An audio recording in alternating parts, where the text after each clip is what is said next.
From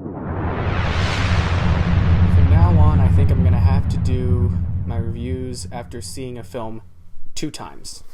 Not once, but 2 times. I say that because I saw the film Akira last night. And here it is, right here, Akira. This anime is not for kids. You guys see the giant R there? Good. Anyways, so what is Akira? Is it more than just an anime film? It is. It is. Many people debate what is the greatest anime film of all time. Some have told me Spirited Away. Some have said Princess Mononoke. Some said Akira. So I thought I'd see Akira for myself. Give my own thoughts about it. Here's the thing. I like Spirited Away. Don't get me wrong. Spirited Away is a masterpiece when it comes to anime. But Spirited Away was more family friendly. Akira is definitely for adults. That's how I personally see it. I mean, honestly, teenagers nowadays, they just watch a lot. Films like American Pie and films like Superbad. So, if you like action films like The Matrix, like I saw The Matrix when I was a teenager, so I wouldn't have had any problems seeing this one if I was a teenager. But very graphic movie. Like, very graphic, especially for an anime. Well, then again, it's an anime for adults. What can I say? So what is it? It is a post-apocalyptic cyberpunk movie. Cyberpunk, like The Matrix.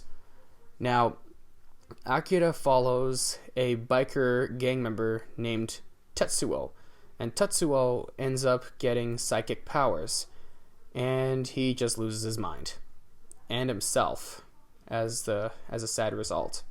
This film was a revolutionary, game-changing anime film. And everything that was done with anime, the way that it was animated, the way, the plot, the setting, every single thing about it, it really, really was an innovative movie. Akira is not only the title of the movie, it's also a character. Who? I'm not going to tell you. That would spoil it. And another thing, you got to see this movie 3 times to understand who Akira is. It's, how they say you need to see Fight Club 2 times to understand it? No. This one, you have to watch 3 times to understand it. Because the first time I saw it, I thought that was some of the best action scenes in animation I've ever seen. Voice acting, yada yada. Second time I saw it, I'm like, I think I'm getting a hold of who Akira is. I just don't know all of it exactly. Maybe a third time. And that's that. This is a movie that you should just never miss. I mean, words just can't describe that much about how great of a movie Akira is. If they had to refilm this again, and I don't mean remake it, if they had to redub some of the voice work in this, one of the actors, I am praying that one of the actors that they choose to redub one of the characters, who's the Colonel, J.K. Simmons. I can see him totally playing Colonel in Akira. Totally. One of the things that I look for, especially in animated films, the voice acting.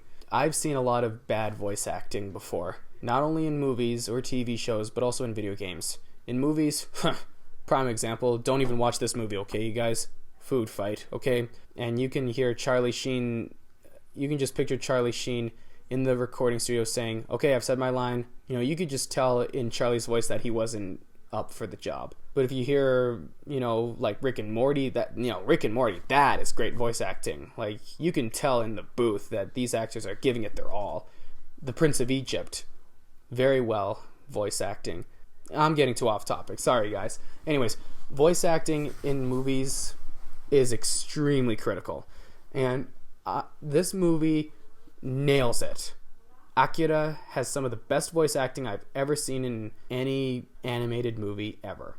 I can see why they call this a masterpiece.